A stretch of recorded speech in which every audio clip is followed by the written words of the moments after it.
बाप्पा, मला तुझी फार आठवण येते रे. तू कधी येणार आमच्या घरी?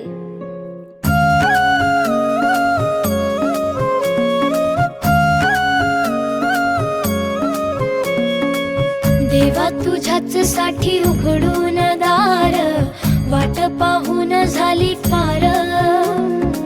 चिंता हरून देवा थकला असणार, दे माझ्या खांद्यावर भार. थोडा इथं टेकून जा, घास खाऊन